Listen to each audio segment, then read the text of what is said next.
বেণী মাধব, বেণী মাধব, তোমার বাড়ি যাব। বেণী মাধব, তুমি কি আর আমার কথা ভাবো?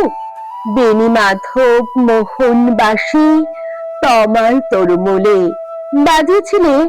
আমি তখন মালতী স্কুলে ডেস্কে বসে অঙ্ক করি, ছোট্ট ক্লাস ঘর, বাইরে দিদিমণির পাশে দিদিমণির বর।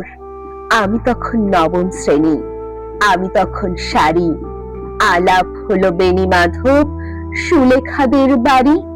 বেণী মাধব, বেণী মাধব, লেখা পড়ায় ভালো। শহর থেকে বেড়াতে এলে আমার রং কালো। তোমায় দেখে এক দৌড়ে পালিয়ে গেছি ঘরে। বেণী মাধব, আমার বাবা দোকানে কাজ করে। গুঞ্জে অলি গুঞ্জে তবু ফুটেছে মঞ্জরি। সন্ধেবেলা পড়তে বসে অঙ্কে ভুল করি। আমি তখন নবম শ্রেণী, আমি তখন 16। ব্রিজের ধারে বেণী মাধব লুকিয়ে দেখা হলো।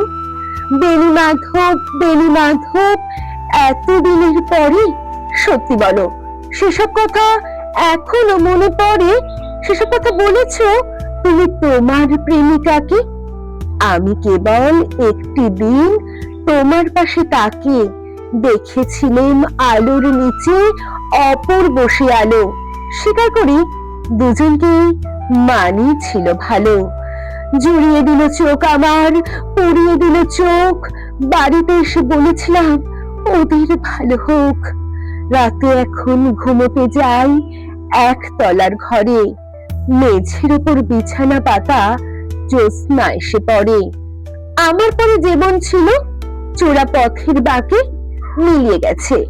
জানি না আজ কার সঙ্গে থাকে। আজ জুটেছে কাল কি হবে, কালের ঘরে শনি। আমি এখন এ পাড়ার সেলাই দিদিমণি। তবু আগুন বেণী মাধব, আগুন জ্বলে কই। কেমন হবে বেণী মাধব আমিও যদি নষ্ট মেয়ে হই?